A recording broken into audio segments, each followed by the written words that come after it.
தயவு பதிவு 125 அருட்பெருஞ்சோதி அகவல் உரைவிளக்கம் திருவருட்பா 6ஆம் திருமுறை அருட்பெருஞ்சோதி அகவல் உரைவிளக்கம் அருளியவர் அனகன் தயாநிதி சுவாமி சரவணானந்தா. திருச்சிற்றம்பலம். அருட்பெருஞ்சோதி அருட்பெருஞ்சோதி தனிப்பெரும் கருணை அருட்பெருஞ்சோதி. அகவல் வரிகள் 1647 1648. விடயம் எவற்றினும் மேல் மேல் விளைந்தவை இடையிடை ஓங்கிய என் தனியின்பே. விடயம் எவற்றினும் மேல் மேல் விளைந்தவை இடையிடை ஓங்கிய என் தனியின்பே. அருள் விளக்க உரை. விடயம் என்றது விஷயம் என்ற சொல்லின் தமிழ்முறை வார்த்தையாம். இதற்கு பொருள் பொறிபுலனாம். இந்த பொறிபுலன் உணர்வு உயிரினங்களில் படிப்படியாக விளைவுற்று வந்திருக்கின்றது. இது புற விளைவு தோற்றமே. எல்லாவற்றிற்கும் அகத்தில் இருக்கின்றது கடவுளான்ம அணுவாம். அந்த அகநிலைக்கும் சூழ உள்ள பொறி உடம்பின் புறநிலைக்கும் அந்த கடவுளான்ம அணு ஆகிய அகநிலைக்கும் புறத்தே சூழ்ந்து உள்ள பொறி உடம்பின் புறநிலைக்கும் இடையே தோன்றுகின்ற உயிர் உணர்விலே இன்ப ஆற்றல் கொஞ்சம் கொஞ்சமாக விளைவாகிக் கொண்டே வந்திருக்கின்றதாம். ஒவ்வொரு உயிரின பிறப்பிலும் அதன் அதன் சுபாவ ஆற்றலாய் விளைந்து வந்து மனிதனில் ஆன்ம ஆற்றலாய் ஆன்ம இன்ப சுகமாய் வெளியாகி உள்ளதாம். ஆன்மாவுக்குள் ஆனந்தம் இயற்கை இன்பமாய் இருக்கின்றது. அந்த ஆன்மாவோ அணுத்துவமாய் சத்து பொருளாய் உள்ளது. உலகிலுள்ள எப்பொருள் வடிவும் சத்தான அழிவற்ற அணுக்களின் கூட்டால் திரண்டு விளங்குகின்றனவையே ஆகும்.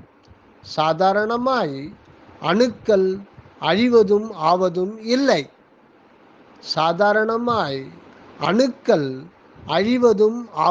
இல்லை.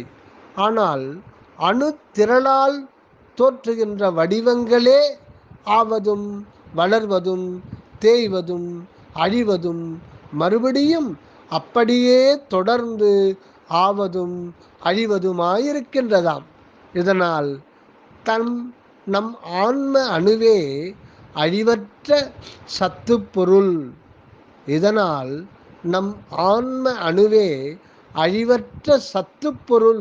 என கொள்ளுகின்றோம். இந்த சத்தாகிய ஆன்மாவை சூழத்தான் சித்தாகிய பொறிபுலன் ஆவதும் அழிவதுமாயிருக்கின்றனவாம். சத்தாம் ஆன்மாவில் இருந்து உயிர் சக்தி வெளிப்பட்டு சித்தாம் பொறி உடம்பில் புலன் அனுபவம் கொண்டு விளங்குகின்றது ஒவ்வொரு உயிரினமும். இது மனிதனில் சிறப்புற்று விளங்குகின்றதாம். இவனுடைய உயிர் உணர்விலே மனம் அரிய உணர்வாய் அருள் அனுபவமாய் விளைவு கொண்டு விளங்குவதுதான் இந்த மேலான மெய் இன்பமாகும். அடுத்து அகவல் வரிகள் 1649 1250. இம்மையும் மறுமையும் இயம்பிடும் ஒருமையும் எம்மையும் நிரம்பிடும் என் தனி இன்பே. இம்மையும் மறுமையும் இயம்பிடும் ஒருமையும் எம்மையும் நிரம்பிடும் என் தனி இன்பே. அருள் விளக்க உரை. இம்மை இப்பிறப்பு, இப்பொழுது உள்ள தேக வாழ்வு நிலை. அடுத்து மறுமை, வருகின்ற ஒரு பிறவி நிலை. இந்த இரு நிலைகளில் அனுபவிக்கின்ற இன்பம் அறவழியால் வருவதே. இம்மையில் அறம் செய்து பொருளும் இன்பமும் பெறுகின்றவன் அந்த நல் ஊழால் வருபிறப்பிலும் தொடர்ந்து அறம் பொருள் இன்பம் பெறுவது நியதியாக இருக்கின்றது. இப்படி பெறப்படுகின்ற இன்பம் இம்மை இன்பம் என்றும் மறுமை இன்பம் என்றும் கூறப்படும். இந்த இரு நிலைக்கு அடுத்து எம்மை என்பதை எடுத்துக்கொண்டு ஆய்ந்து கொள்ள வேண்டும். எம்மை என்பது எல்லா பிறப்புமாம். அதாவது முன் சென்றனவும் இனி வருவனவும் ஆகிய பிறவிகளிலும் இப்போதுள்ள பிறப்பிலும் நிரம்பியதாய் இருக்கின்றது நம் பதியின் இன்ப நிறை நிலையே. ஆனாலும் அவ்வின்பம் பொதுவாக உள்ளிருந்து ஏகதேசம் உயிர் அனுபவத்தில் வெளியாவதும் மறைவதுமாயிருக்கின்றதாம். அந்த இன்பம் முழுமையாக வெளிப்படுவதும் வெளிப்பட்டு நிலைத்து விளங்குவதும் எப்படியோ எவ்விடமோ என்று வினவின் கேள்வி கேட்பின் ஒருமையில் என்று விடையிறுத்தப்படுகின்றது. ஒருமையில். அந்த ஒருமை என்பது யாது எனில் சுத்த சத்விசாரத்தால் அக ஆன்ம கடவுள் உண்மை கண்டு அக ஆன்ம கடவுள் உண்மையை கண்டு ஒன்றி அதுவாகி நிற்கும் போதுதான் என்றும் நிரம்பியுள்ள இயற்கை இன்பத்தின் இரகசியம் அறியப்படுகின்றது. அந்த ஒருமை மட்டும் உளம் கொண்டு வாழ்ந்த கரும சித்தர்கள் என் பெரும் சித்திகள் அஷ்டமா சித்திகள் பெற்று இன்பில் மிதந்து இருந்தனர். இவர்கள் அடைந்த இன்பம் இறை பேரின்பத்தின் ஒரு சிறு அற்ப கூரே ஆதலின் அது அழிவற்றதாய் விளங்கச் செய்து வாழ்விக்கவில்லையாம் அவர்களை.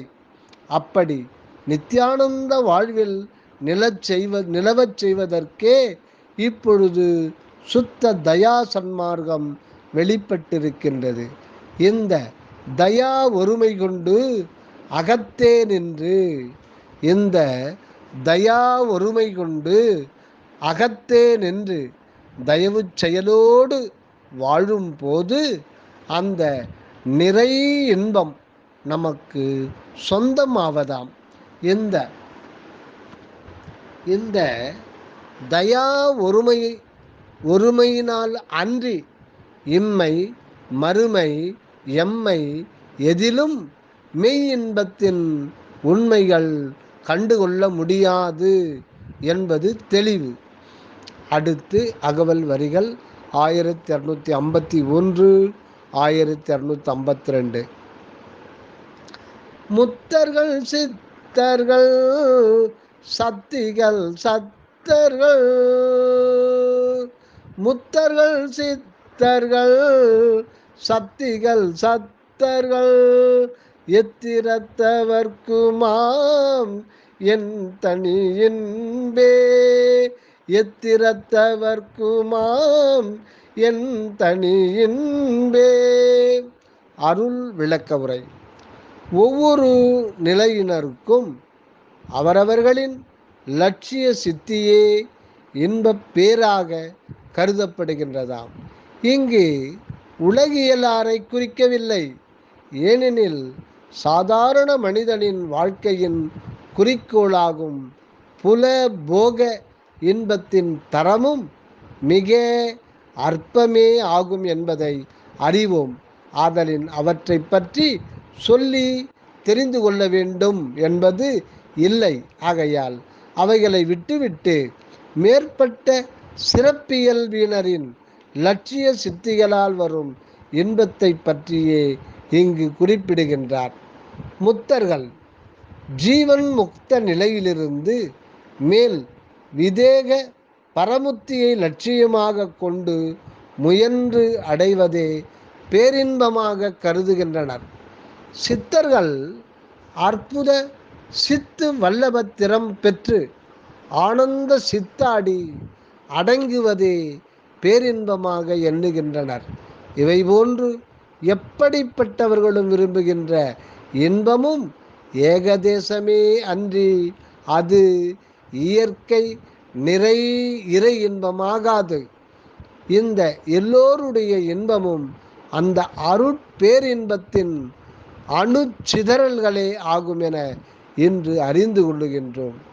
இயற்கை இன்பத்தின் உண்மையும் சிறப்பும் இப்படி விளங்கும் போது புலன் நெறியாளர் வருந்தி பெற்று விரைவில் இழக்கின்ற சிறு இன்பங்கள் குறித்து என்ன சொல்வது? ஆகையால் அருட்பேரின்பத்தையே ஒவ்வொருவரும் தத்தம் குறிக்கோளாய் கொண்டு தயா நன்முயற்சி செய்து அடைவது சால சிறந்ததாகும். தயாநெறி ஒழுக்கம் பூண்டு சூழ்நர்க்கு ஜீவதையை புரிந்தும் ஆன்ம விளக்கம் வழங்கியும் வாழ்வித்தல் உள்ளொளி கொண்டு இன்புறு முறையாகும். தயா ஒழுக்கத்தோடு ஒருமையால் தயா சத்விசாரமும் செய்தால் மெய்யின்ப விளக்கம் உள்ளபடி அறிந்து அடைய முடியும். சுத்த இன்பம் எங்கும் தழைத்து ஓங்குவதாக. இது முக்கியம். மீண்டும் பார்ப்போம். ஆகையால் அருட்பேரின்பத்தையே ஒவ்வொருவரும் தத்தம் குறிக்கோளாய் கொண்டு தயா நன்முயற்சி செய்து அடைவது சால சிறந்ததாம். தயாநெறி ஒழுக்கம் பூண்டு சூழ்நர்க்கு ஜீவதையை புரிந்து கொண்டும் ஜீவகாருண்யம் புரிந்து கொண்டும் ஆன்ம விளக்கம் வழங்கியும் வாழ்வித்தல் உள்ளொளி கொண்டு இன்புறும் முறையாகும். தயா ஒழுக்கத்தோடு ஒருமையால் தயா சத்விசாரமும் செய்தால் மெய்யின்ப விளக்கம் உள்ளபடி அறிந்து அடைய முடியும். சுத்த இன்பம் எங்கும் தழைத்தோங்குவதாக. அடுத்து அகவல் வரிகள் 1253 1654. எல்லா நிலைகளின் எல்லா உயிர் ஊரும் எல்லா இன்புமாம் என் தனி இன்பே. எல்லா நிலைகளின் எல்லா உயிர் ஊரும் எல்லா இன்புமாம் என் தனி இன்பே. அருள் விளக்க உரை. உலகில் உள்ள உயிர்கள் பொதுவாக இயங்கு இயல் அதாவது சரம், நிலை இயல் அதாவது அசரம் என இருவகையாக பிரிக்கப்படும். இவை போக அறிவதற்கு அரிய அற்ப ஜீவர்களும் ஆவி வடிவங்களும் தேவநிலையினரும் நரகவாசிகளும் சித்தர் முத்தர்களும் கணங்களும் வேறு வேறு உலகவாசிகளும் இப்பிரபஞ்சத்தில் உள்ளனராக அறிவிக்கப்படுகின்றோம். இப்படி பலவாகிய உயிர்களும் அவைகளின் ஒவ்வொரு நிலையினும் ஏதோ ஒரு வகை இன்பத்தை அறிந்தும் அறியாமலும் அடைந்து கொண்டே இருக்கின்றனவாம். முக்கியமாக இம்மனித பிறப்பில் வெளிப்படுகின்ற இன்பானுபவத்தை பற்றி ஆய்ந்து உண்மை கண்டுகொள்ளலாம். மனிதன் கரு வடிவில் இருந்து வரும் கால முதல் தன் அகத்தே இருக்கும் இறை இயல் இயற்கை இன்பின் தன் அகத்தே இருக்கும் இறையியல் இயற்கை இன்பின் சிறு சிறு கூறுகளை ஒரு நிலையில் அனுபவித்து கொண்டு வருகின்றான். உலக வாழ்வில் பொறிபுலன் இன்பத்தை பெரிதென எண்ணி முயன்று அடைந்து களிப்புற்றிருந்தது ஒரு நிலை. அறவழியில் நின்று பிறர்க்கு அன்பு செய்து இன்புற்றிருந்தது ஒரு நிலை.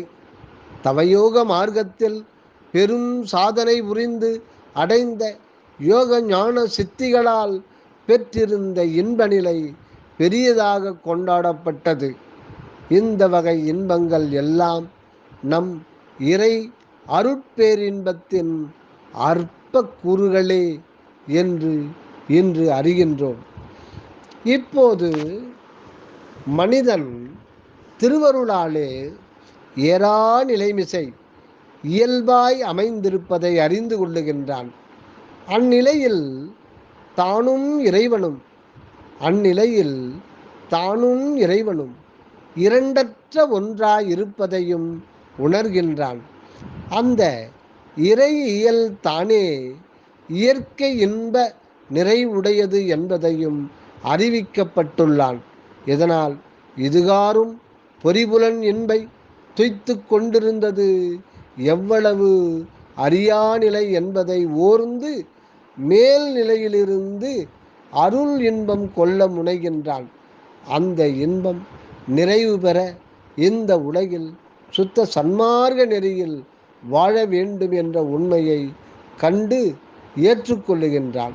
இதனால் இவ்வுலக வாழ்வில் தயவும் ஒருமையும் கொண்டு பரோபகாரச் செயல் புரிந்து கொண்டும் வாழுகின்றான். இந்த வாழ்வால் அகமன்னிய இறை இன்பம் சிறிது சிறிதாக அரும்பி மலர்ந்து பூத்து காய்த்து பழுத்து கனிந்து விளங்குவதை அனுபவத்தில் பெற்று திகழ்வது உண்மையே. இது வள்ளல் பெற்றுள்ள இயற்கை இன்ப பெருநிலையாகும். இதனையே இந்த அடிகளில் எல்லா நிலைகளின் எல்லா உயிர்வுறும் எல்லா இன்புமாம் என் தனி இன்பே என்று போற்றி துதித்துள்ளார். அடுத்து அருள் அமுதம் அகவல் வரிகள் 1255 1256.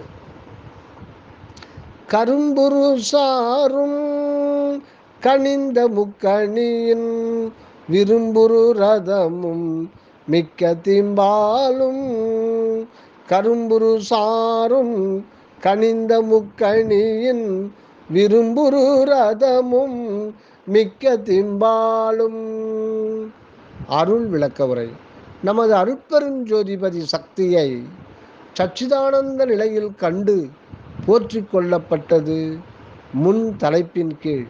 இப்பொழுது அருட்பெரும் ஜோதியையே அருள் அமுதமாக கொண்டு விளக்கம் செய்யப்படுகின்றது. இந்த தலைப்பின் கீழ் இந்த அமுதம் எவ்வகையானது என்பதும் இதன் இயல் உண்மை குணநலத்திற்கு உலகியலில் காணும் இன்ன முதற் பொருள்கள் எல்லாம் எவ்வளவு அற்பமானவை என்பதும் தொடர்ந்து பல அடிகளில் விரித்துரைக்கப்படுகின்றனவாம். அகத்தே எங்கும் பரிபூரணமாய் என்றென்றும் நிரம்பியுள்ளது இறை அருள் ஒன்றே ஆகும். அந்த ஒன்றாம் அருள்தான் உலகில் பல்வேறு தோற்றம் கொண்டு வெளியாகி பொருள்களாய் செயல்களாய் அனுபவங்களாய் விளங்கி முடிவில்தான் அந்த அருளே அருளாகிய மெய்யுணர்வால் அறிந்து கொள்ளப்பட்டு நிறை இன்ப வாழ்வாகவும் சித்தித்து விடுகின்றதாம். இந்நிலையே சுத்த சன்மார்க்கியின் திரிதேக சித்தி அனுபவ வாழ்வாக திகழ்வதாகும். இந்த அனுபவம் வெளிப்படுத்தப்படவேதான் அந்த அருள் மரணம் ஒழித்து வாழ வைக்கும் அருள் அமுதமாக வழங்கப்படுகின்றது. இந்த அருள் அமுதத்துக்கு நிகர் வேறு எதுவும் இவ்வுலகத்தும் பிற எவ்வுலகத்தும் காண்பதற்கு இல்லையாம். அப்படிப்பட்ட அருள் அமுதத்தை பற்றி இந்த உலக மக்களுக்கு எப்படி விளக்கிச் சொல்லுவது? அந்த அமுதத்தை உள்ளபடி விளக்கிச் சொல்ல முடியாதுதான். என்றாலும் இவர்கள் அறிந்தும் விரும்பி சுவைத்தும் உண்டு களித்தும் சிறந்ததாய் கருதியும் பிணி மூப்புச் சாக்காட்டை நீக்கவல்ல ஒரு பொருளாய் பாவிக்கப்பட்டதை எடுத்து கூறி இவற்றிற்கெல்லாம் மிக மிக சிறந்தது இந்த அருளமுதம் என்றுதான் சொல்லி விளக்க வேண்டியிருக்கின்றதாம். ஒவ்வொன்றில் அமைந்த நல்ல சுவையான சத்து அம்சத்தை சுத்தமாக எடுத்து அவர்களை ஒன்றாக்கி பக்குவப்படுத்தும் போது என்ன மேலான சுவையுடைய பண்டங்கள் கிடைக்குமோ அப்பண்டங்களிலும் மிக மிக மேம்பட்டதாய் கற்பனை செய்து கூட பார்க்கத்தான் சொல்லி விளக்க முடியுமாம். கற்பனை செய்து பார்த்துத்தான் சொல்லி விளக்க முடியும். அப்படித்தான் இங்கு உலகமறிந்த அமுத ரசப்பொருள்களை கொண்டு செய்யப்படும் அருஞ்சுவை பண்டத்தால் ஒப்பிடுதற்கு இல்லாத ஏதும் கலப்பற்ற சுத்த அருள் சுவை அமுதத்தை குறிக்க இயலாது என குறிப்பிடுகின்றார். ஆகவே இவன் சொல்லியுள்ள சுவை மிகு பொருள்களையே விரும்பி சேகரித்து பக்குவப்படுத்தி நாப்புலனால் சுவைத்திட்டு அகமகிழ்ந்து போய்விடக்கூடாது. அல்லது இதனை உட்கொண்டு இதன் சுவையின் பன்மடங்கு அதிகமானதாய் இருக்கலாம் அந்த அருளமுதம் என்று எண்ணிக்கொண்டு விட்டால் போதாது. இம்மாதிரி ஏதேனும் சுவை பொருளை தெய்வீகமானதாக சொல்லி பிரசாதமென வழங்கிடப் பெற்று உட்கொண்டு களித்திருத்தல் மருள் மயக்கமே ஆகும். அருள் அனுபவம் சிறிதும் இதனால் எல்லாம் அடைய முடியாதாம். அருள் அனுபவம் சிறிதும் இதனால் எல்லாம் அடைய முடியாதாம். ஆகையால் அருளமுதத்தை பற்றி லட்சியம் உண்டாகவும் வேறு எச்சுவை அமுதத்திலும் பற்றுதல் ஏற்படாமல் இருப்பதற்கும் இங்கு இந்த அமுத குறிப்பு வழங்கியுள்ளார் நம் அடிகள். இனி அந்த அமுதத்தின் விளக்கத்தை பார்ப்போம். 1. கருப்பம் சாறு. இது இனிய சுவைப்பொருளில் ஒன்றாம். முக்கனி ரசம். பக்குவமாய் கனிந்த வாழை, மா, பலா இவற்றின் நற்பிழிவாகிய சாறு. அடுத்து 3வதாக பால். மிக்க தீம்பால், அதாவது மிக சுவையுடைய பால் ஆகிய இம்மூன்றும் தனித்தனி ஒவ்வொரு நற்சுவை கொண்ட பொருள்களாம். இவைகளை தனித்தனியே சுத்தமாக எடுத்துக்கொண்டு இன்னும் அடுத்து கூறப்படுவனவற்றையும் சேகரித்திட வேண்டாம். தயவு இதன் தொடர்ச்சி அடுத்த பதிவில். அருட்பெருஞ்சோதி அருட்பெருஞ்சோதி தனிப்பெரும் கருணை அருட்பெருஞ்சோதி அகவிருந்து வருக அருளுடன் அனகமாக வாழ்க தயவுடன்.